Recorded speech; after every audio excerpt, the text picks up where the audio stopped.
Revered International President and friends, in this session we are going to have the Besant Memorial Lecture. This program was initiated and started in the year 1947. That is Annie Besant's centenary year. And since then, every year during the convention, some eminent and distinguished scholar is invited to deliver a talk during the convention. And this evening, we are going to have a talk by a very eminent author.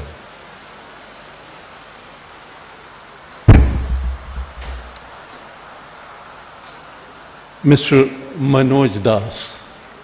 So on behalf of the International President and on behalf of all of us, I extend a very warm and hearty welcome to Mr. Das. I have been given his biodata, but I will not go into details because his achievements are so great that if I start reading line by line, perhaps it will take more time than what he has been allotted for his talk. So I will present a brief resume of the work done by him. He is well known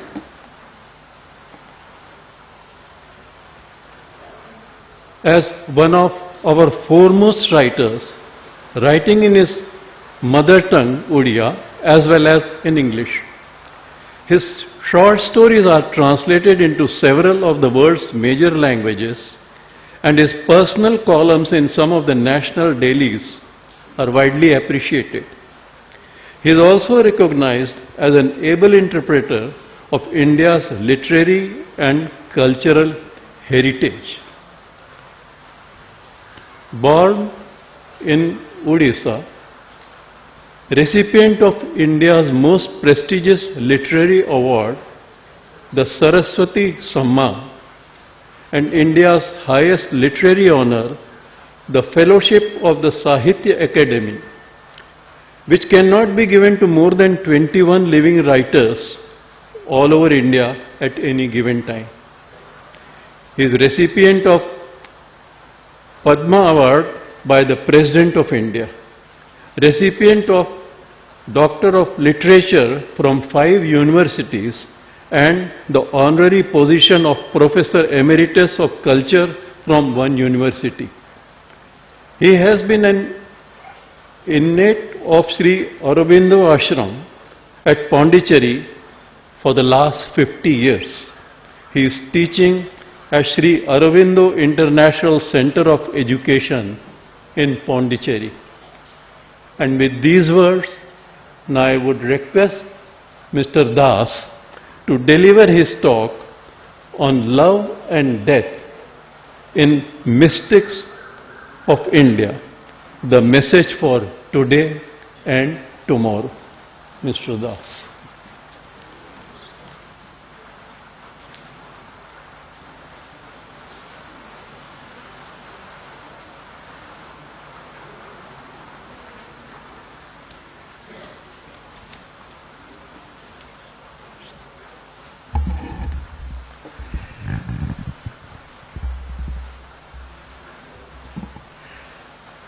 President Sir,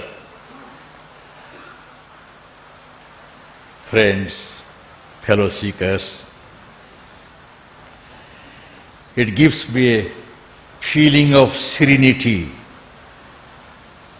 to stand on this historic platform and to have the privilege of speaking to such a dignified gathering consisting of thinkers and seekers from so many countries. Well, very few people today realize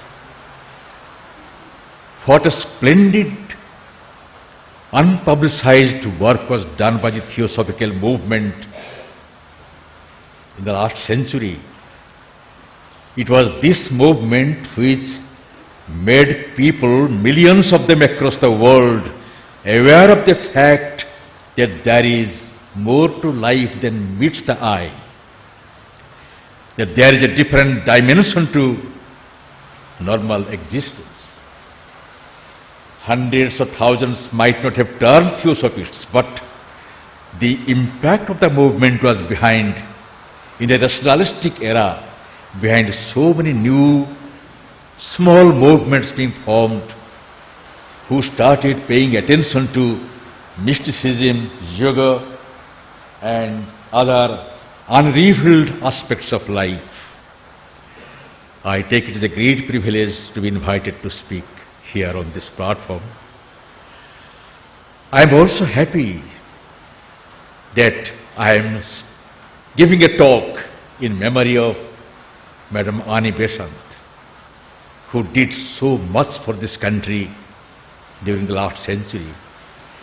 Apart from her theosophical activities all over the world, for India's freedom movement, her contribution was splendid.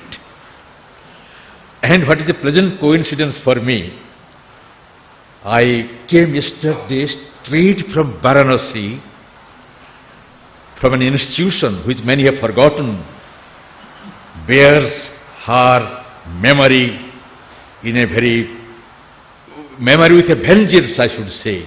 In 1911, Annie Besant founded the Central Hindu College in Varanasi. All of you who are acquainted with her life, you know about it. And very soon, she cultivated friendship with Madan Mohan Malabya. And Madan Mohan Malabya was, 3 days ago, decorated with India's highest honor, Bharat Ratna. And his 150th anniversary is going on. So on that occasion, I had been to that city, to the Banaras Hindu University, which developed with Annie Besant's college as its nucleus. Around it, the university grew under the patronage and efforts of Madan Mohan Malabya, and with the great inspiration derived from Annie Besant. So straight from that, in memory, I came into here to give you a talk on her memory. It is something memorable for me. It was a harassing day yesterday with all planes getting cancelled, delayed because of the fog everywhere. From early morning till late midnight, I struggled. My planes were navigating through almost unseen atmosphere. At last, when I descended in Madras, Chennai airport, and my eyes fell on my friend Sri Anup Jaiswal, I could see on his face the love and affection of all of you as if. Friends, now I come to my subject. Love and death in the myths of India, their significance for today and tomorrow. I believed that the choice of subject was spontaneous. It was not so. When I made a bit of self-analysis, I discovered that there are two influences acting behind my choice of this subject. One was the fact that Madame Blavatsky had such a probing interest in myths. Again, many people don't realize that it is her giving emphasis on myths, their forgotten significance, that made many scholars turn to the study of myths. That was the first influence which must have worked behind my choice of the subject. And the second was rather at another plane. Around this time, one day a young scholar from abroad came and met me and asserted that he had found out India's greatest philosophical treatise on love I was taken aback. I said, "You have found out India's greatest treatise on love. Is there any such work?" She said, "Yes, of course. Vatsayanas Kama Sutra." I was shocked. I told him, apart from the fact that Vatsyayana was a sage, a celibate, a bachelor, and what he wrote is lost hundreds of years ago, and what you get as Kama Sutra is hundreds of manipulated and interpolated version of what he had written with a completely different purpose. Apart from that, you are satisfied that you have got India's greatest treatise on love.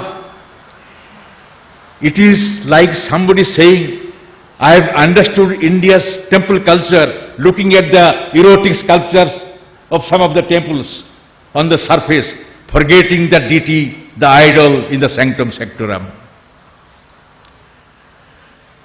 Well, in West too, there is a wave of,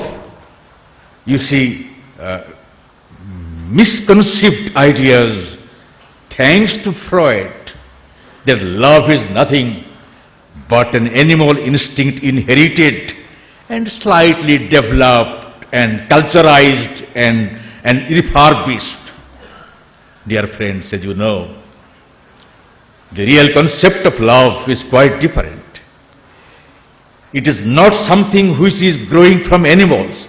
It is something divine which has descended upon the earth, penetrated into human ignorance, and through many a wrong manifestation, stupid manifestation you can say, lustful manifestation, growing towards its ultimate realization, return to its real shape like many other values and like many other qualities.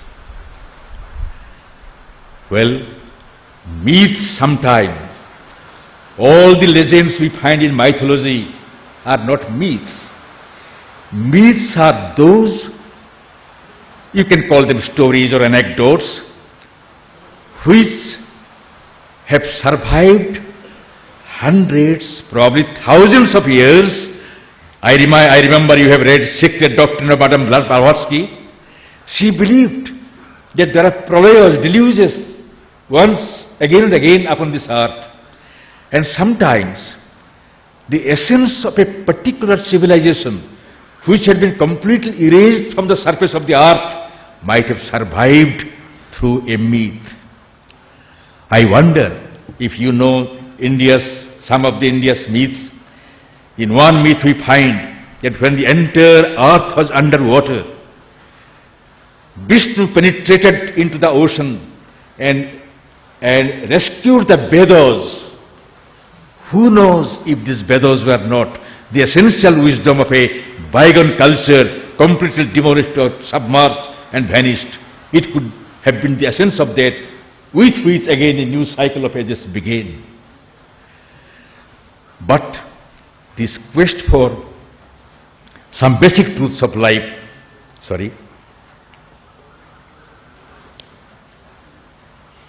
my yesterday's harassed exhaustion is still working. So, sometimes this quest is not definitely confined to India. Many old civilizations had this quest. Let me give the instance of a particular myth with which you are all, I'm sure, more or less familiar. The myth of Sphinx. Atop a hill along a lengthy road, there sat a strange creature, the face of a woman, the body of a lion, paws of a dog, a snake for its tail, and whoever happened to pass by, it would shout at the traveler, "Stop! You cannot pass by, you cannot cross this road unless you have answered the riddle I put to you." What is the riddle? Name the creature which walks on 4 legs in the morning, walks on 2 legs as the day grows, and walks on 3 legs in the evening. Even if the entire book of knowledge is in your mind, you can't find out which creature could be that. And the Sphinx would give time until sunset. and no traveler was able to answer this riddle, and the sun went down, and the Sphinx pounced upon the hapless traveler and tore him asunder. Years and probably centuries passed. One day, the great hero Oedipus happened to pass by. And the moment the terrible being put this question to him, his answer was revealing, "I am the answer." What do you mean? Sphinx is now asking. I, the man, is the answer. In the morning dawn of my life, I crawl on all fours, 2 hands and 2 legs. I walk on 4 legs. As the day grows means as I grow up, I walk on 2 legs. In the evening means in the evening of my life, I take recourse to a stick. I walk on 3 legs. The moment the answer has been given, it is Sphinx who jumped to its own death. Wonderful. It is a significant myth. The day man knows himself, death dies. There is no longer death for him.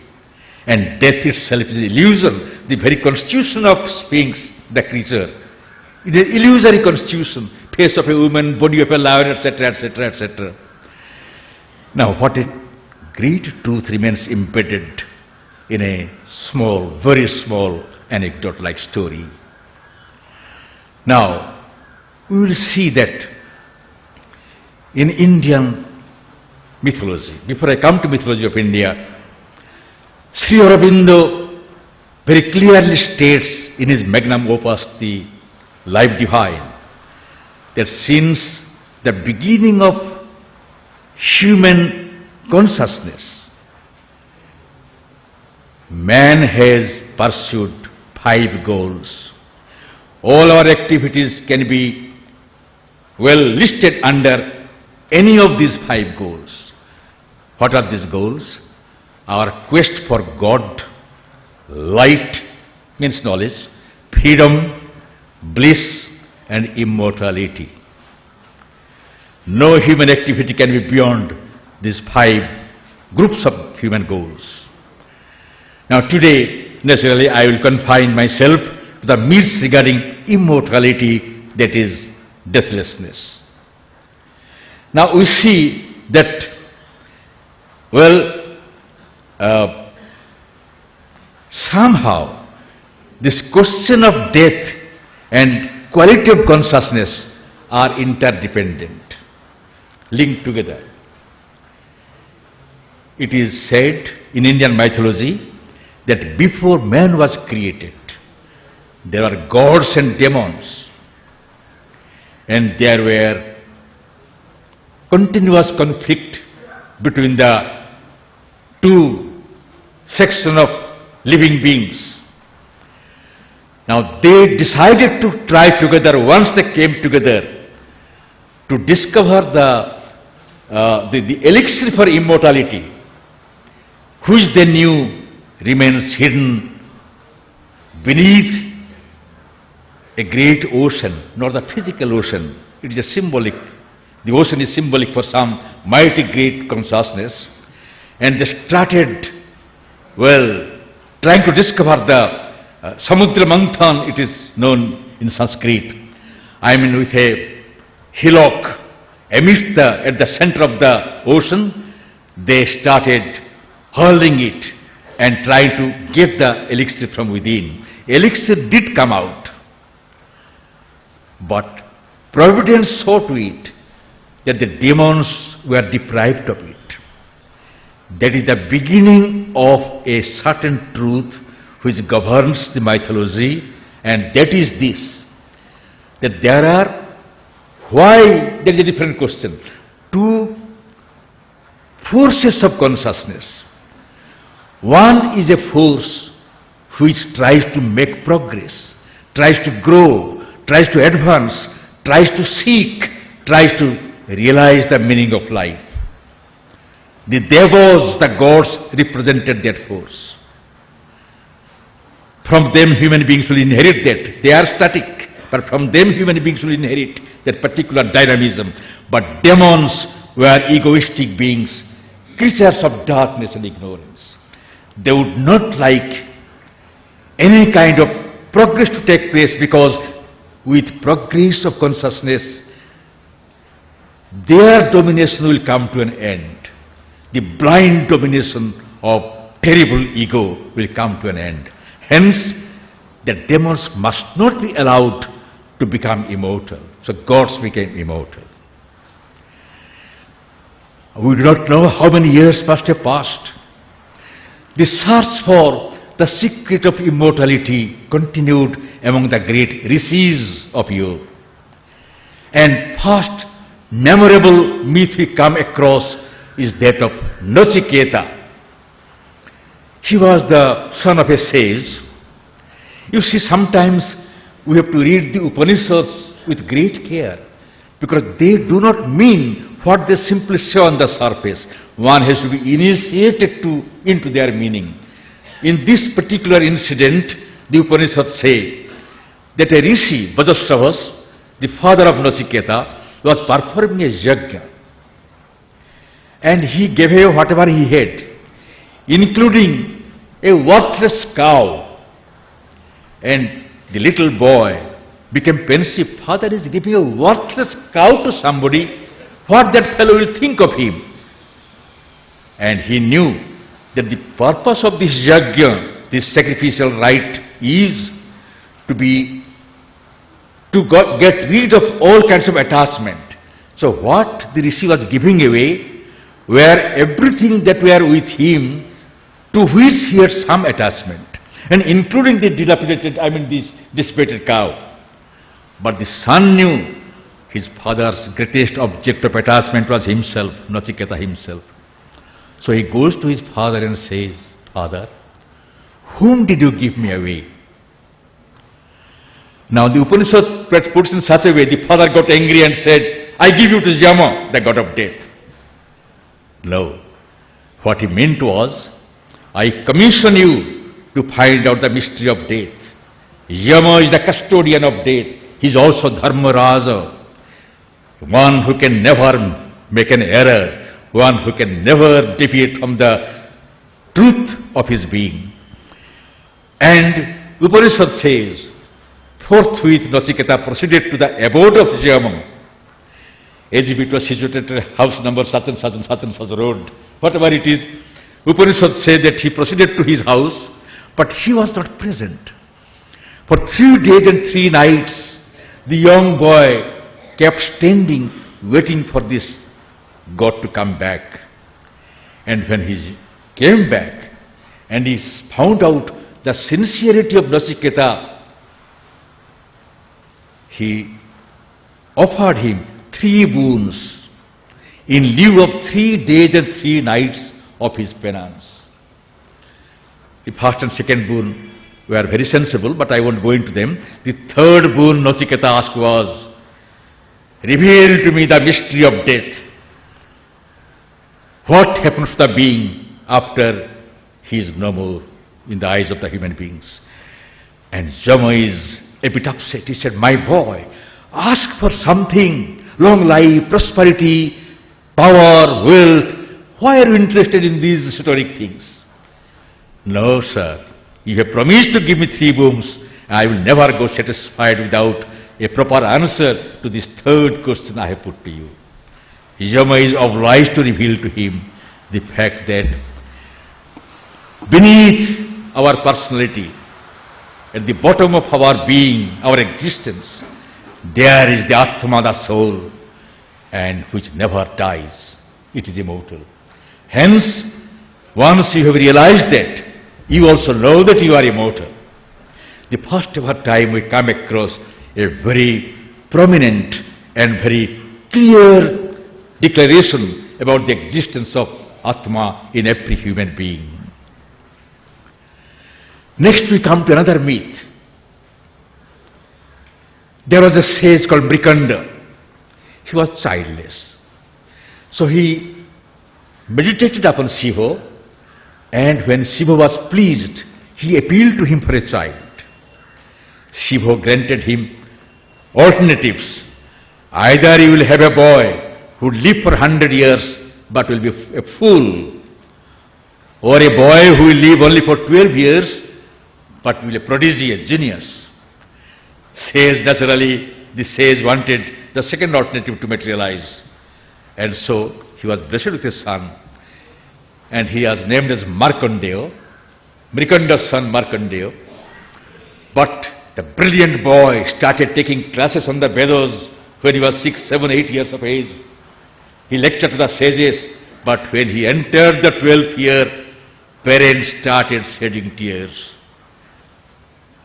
The year ends and our child will be deprived of our genius child. One day Markandeya made his parents sit down before him and asked them, "What is it that ails you so much? Why are you so pensive?" And they confessed to him their secret knowledge about his own longevity, that he is going to die. "Leave it to me," Markandeya said. He retired to solitude, and as the final day was approaching, before that, he completely got immersed within in Shiva consciousness. And Shiva is eternal. Shiva is undying. And as he was entirely identified with Shiva consciousness, the moment of death came, the messengers of the god of death came to collect him, but they could not find him. He did not exist. The individual Markandeya did not exist because he was totally absorbed in an immortal consciousness. The moment passed, and once the moment of death passes, a new destiny begins. Markandeya came out of his trance. 7 rishis were passing by, and he bowed down to each one of them, and each one of them said, "Live long," and he lived very long. Super fine. The battle against death is continuing. The third myth, I am being very brief, the third myth is something qualitatively different. The myth of Ruru and Pramodvara. Ruru is a young sadhak, but he is in love with Pramodvara, a damsel of the forest, the colony of the sages and the seekers. And they are betrothed to marry each other, and they are about to be wed. And one day, Ruru has entered the deeper part of forest to collect flowers to make a bouquet for his beloved. And Pramodvara stands under a tree, ready to take him to task. "Why did you go in darkness into the forest?"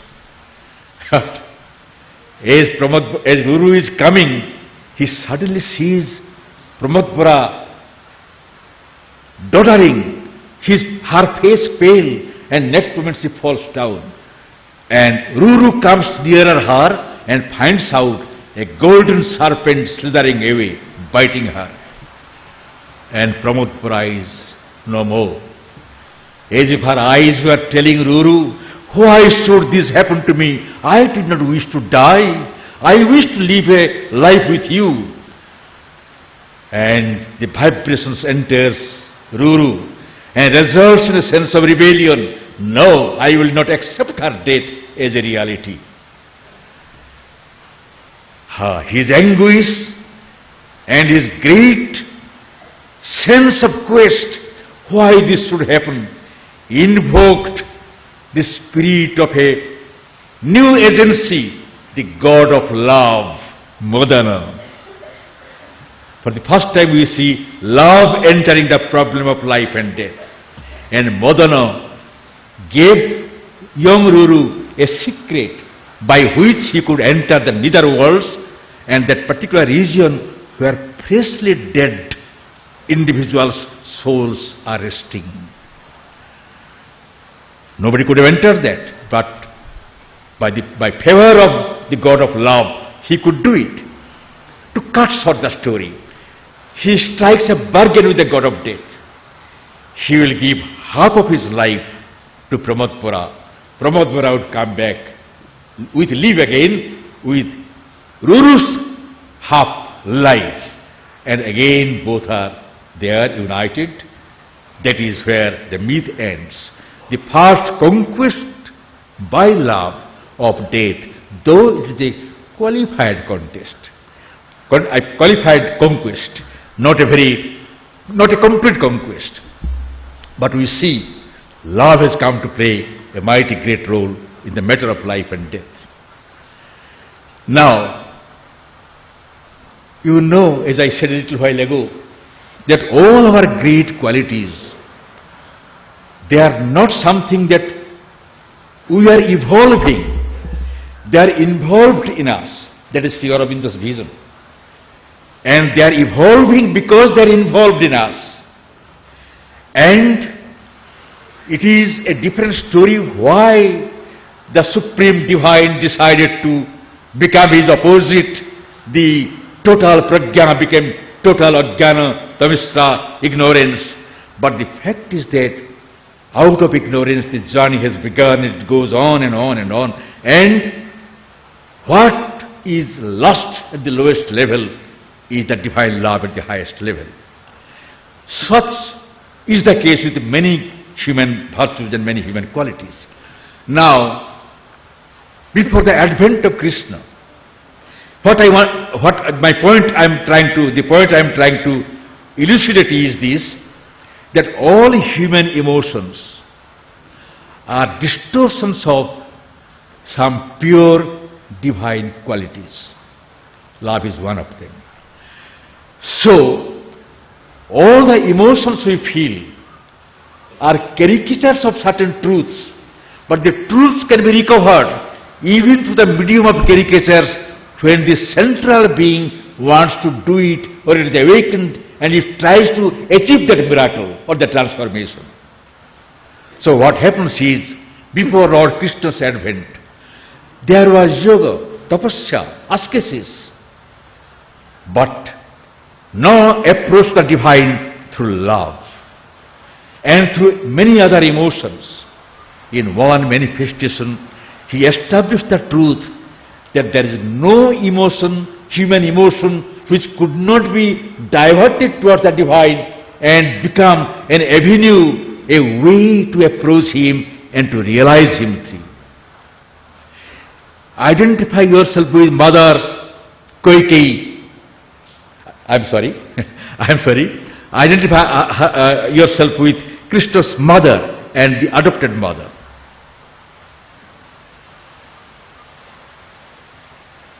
Vatsalya. You realize Krishna through your motherly affection. Identify yourself with the boys of Gopa. Krishna is your comrade, your friend. Identify yourselves with gopis, the damsels of Gopa. What a pity that Krishna should be shown as a playboy dancing with the voluptuous maidens in films. Krishna was not even 10 years of age when he left Gopapura, when he left Vrindavan. He was a little child. It is a story of a different level, a different consciousness altogether. The gopis are the liberated souls who have aspired to be born as human beings so that they can have the physical touch of Krishna.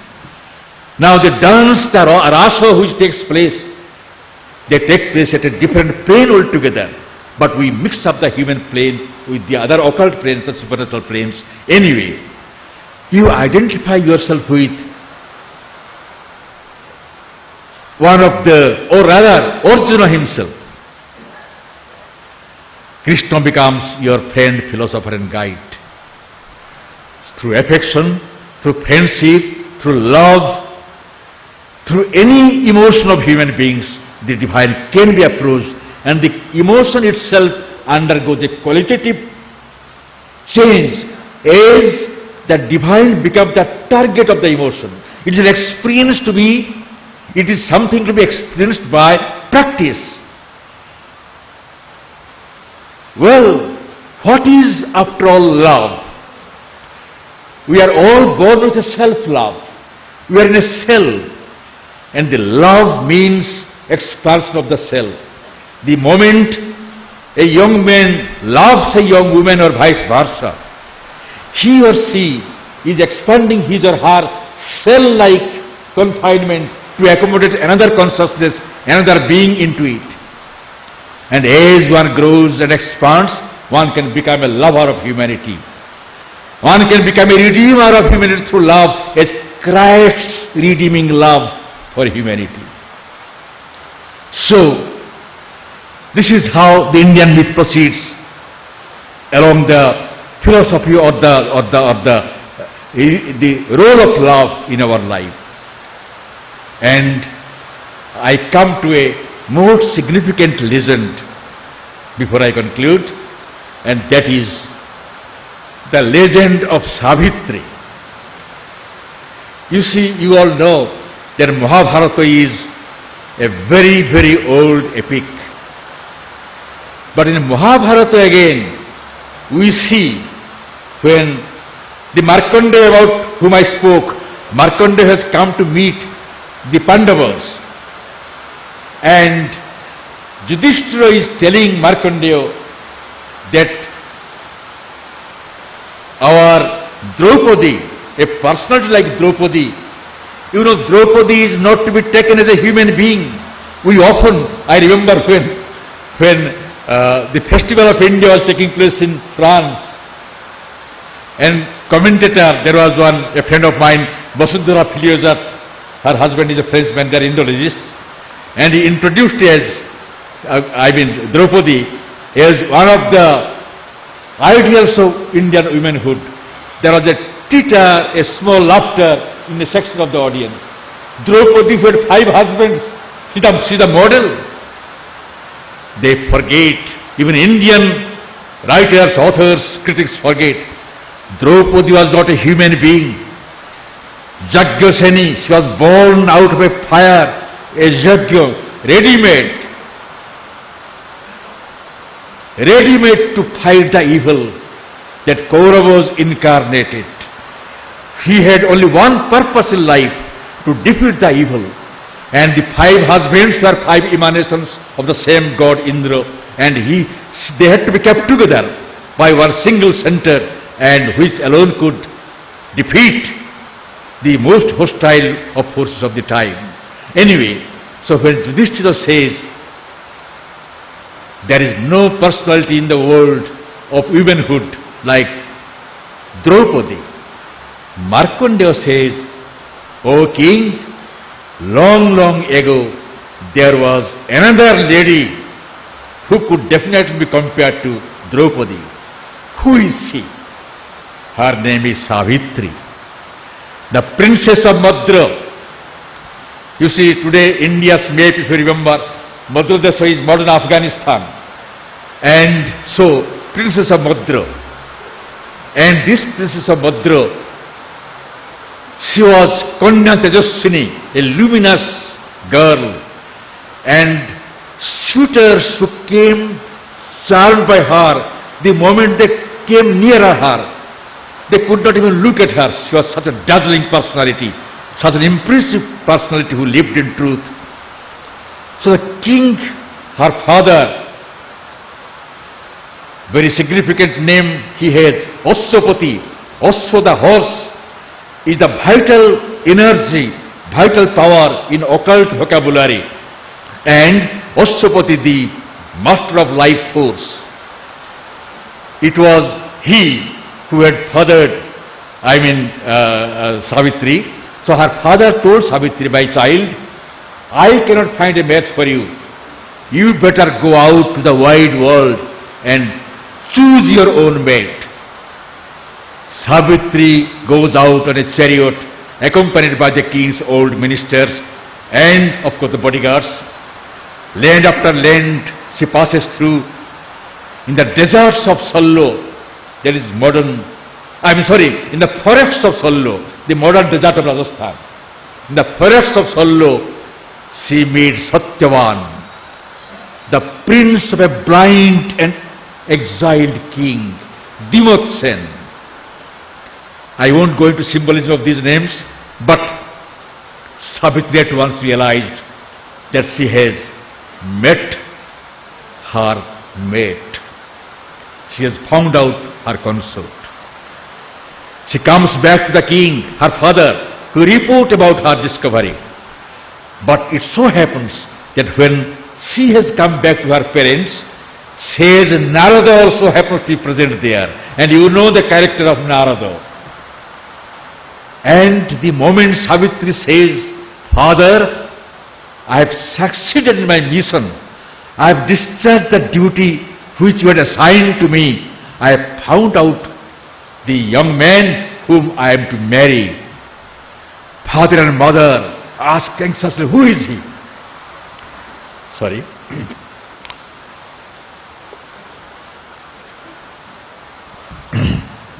She says, he is Satyavan, the ultimate holder of truth. She is Satyavan, and I have decided to marry him. Allow me to do so, give me your blessings and permission.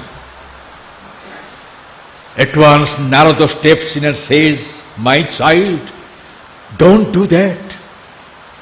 And he tells her parents, you must not allow your daughter to take this precarious step, because 1 year from today, Satyavan is destined to die. And the parents and Narada, they strive their best to dissuade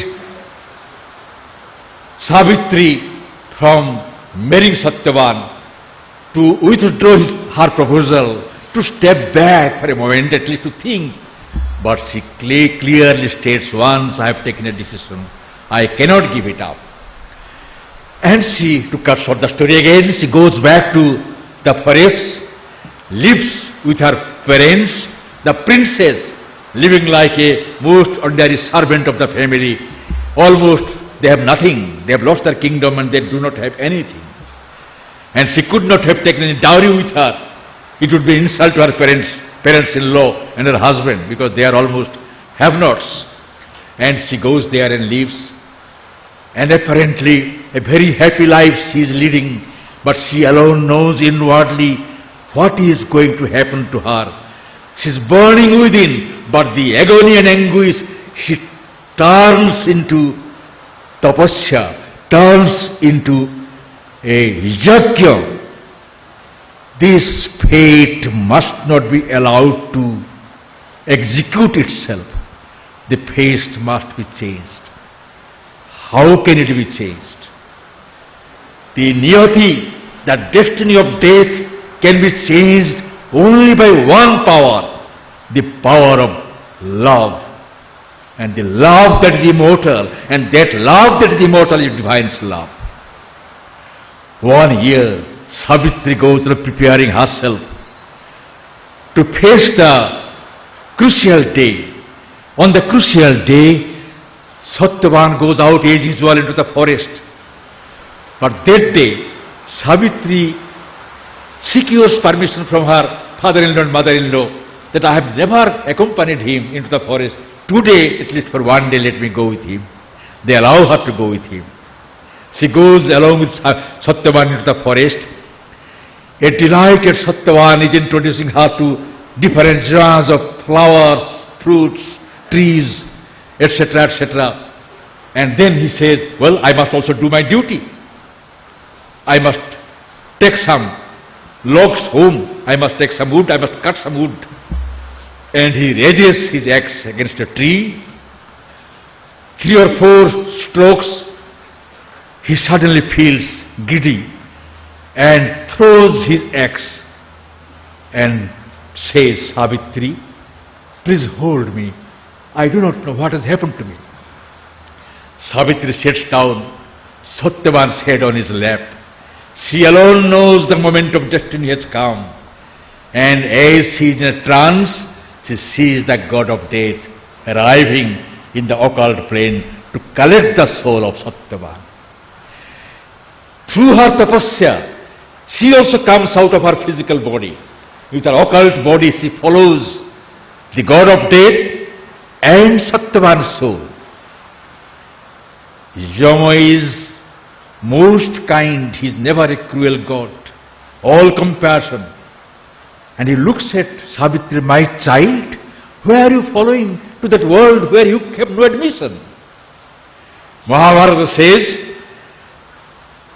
Yama, to appease her, to threaten her sufficiently so that she will go back, offers her boon after boon. And more boons she asks for and he grants. She gets impatient, Yama. In that impatient mood of Yama, Savitri asks her the boon of remaining ever chaste to her husband and to mother 100 children. Yama says, Tathastu, Tathastu, yes. Yama has been caught. How can she remain chaste to her husband and mother 100 sons if Satyavan is not there? Yama is obliged to restore Satyavan to life. This is the symbolic story of Mahabharata. The essential story of the significance of this myth is brought out again by Sri Aurobindo in his epic, the Savitri, the longest epic in English language, and today gradually it is getting the attention of all, seekers all over the world, those who know, those who can read English. Now Sri Aurobindo's thesis is very simple, but at the same time complex too. It is a magnificent epic which exposes before us layers and layers of the occult dominions and the worlds. Osyapati, the father of Savitri, who had been responsible for the descent of Savitri, the goddess-souled Savitri, who is a great yogi, and through his exploration of the supernatural world, we have an idea of the worlds which Sri Aurobindo himself explored in the course of his supramental yoga. And then we come to this conclusion that just as one day the individual Savitri, through her intense love, human love, turned into a divine power, could erase death from one individual's destiny. A day should come when the advent of divine love can erase death from the destiny of humanity, from mankind. But that has to be, of course, a transformed mankind, a humanity prepared for it, a humanity receptive enough for this. Dear friends, this in brief is an introduction to the garland of myths on love and death in Indian mythology. But the message for today and tomorrow is, in evolution, Sri Aurobindo says, we are passing through an evolutionary crisis. At present, whatever mind could give man, it has given.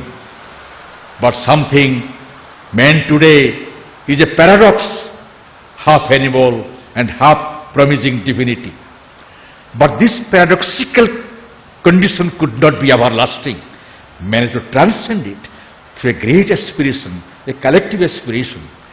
And certainly, this evolutionary crisis holds within itself the secret to evolve out of it.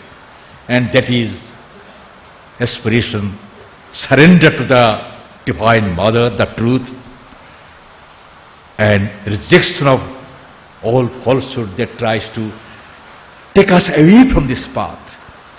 But certainly, in evolution, such a possibility is there. If out of gross matter life could emerge, out of life mind could emerge, mind with its manifold capacities, who are we to conclude that that power has become bankrupt, evolutionary power? No, it has still something further to give us, and that is what Sri Aurobindo visualizes as the supramental transformed mankind.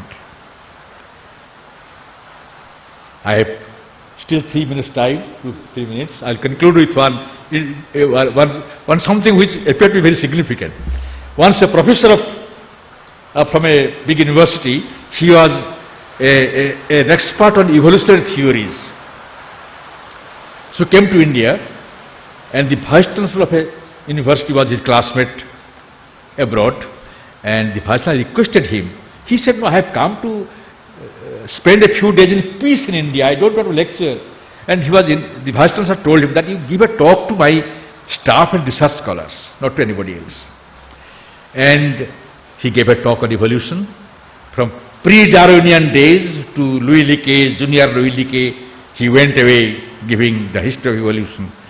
And ultimately he said, at the concluding part he said, friends, you will be surprised to know that my sense of understanding evolution got a touch of completeness, not through any scientific studies, though I am a scientist, but through the study of an Indian savant's work, and that is the life divine of Sri Aurobindo, where he says that everything that evolves was involved, like a flower involved in bud can evolve as a flower. The bud was involved in the branch was in the tree was in the seed. Now, I believe that something nobler and greater can evolve out of human mind too. By the time he concluded his talk, like today, the gathering cloud was about to burst. We are already passing through the explosion, but at that time it was about to burst. And he told the audience, please don't stand on formalities, you go away quickly because rains are coming. And they went away. He went out of the hall. The Vice Chancellor brought his car to the portico, but rainwater was splashing in. So somebody held an umbrella on the speaker's head as he was entering the car. And the speaker turned to him. He was an old man, soiled clothes and a tattered umbrella. So this man, the speaker told him, thank you. He said, sir, don't thank me. I should thank you. What a beautiful talk you gave. Oh, you could follow my talk. Then he said, yes sir, I am an old matriculate. I was the head pandit of a primary school. My son is a clerk here and he lives here in a small apartment. I sometimes come and live with him. Well sir, I can understand English, I could understand your talk. But I was surprised that some of the listeners were murmuring, the professor spoke very well. But is it possible that looking at the present man, can we believe that the present man will become a divine human creature? I heard these murmurs, but I am surprised. Why should they suspect? The professor is himself amazed. He asked, what do you mean? He says, sir, what I mean is this. Now it is raining, so we cannot see. A little away from my son's apartment, my son's small block of house, there is a lake. Sometimes in the morning when I come out I see a lotus has bloomed on the lake. I ask myself, if out of a stuff like filth, like mud, a wonderful lotus could bloom with the grace of sunlight, why can't out the filth of present mental being, the divine's grace, a lotus of new being cannot bloom? Who am I to decide that it cannot be done, it cannot bloom? And the professor got the lesson of his life from a semi-literate Indian person. Anyway, dear friends, it has been such a joy for me to speak to an audience of this status, this understanding, and this mentality which have brought you together here. I thank the Theosophical Society, the authorities of the society, my friends in the society for having given me this memorable opportunity. Thank you very much. Thank you.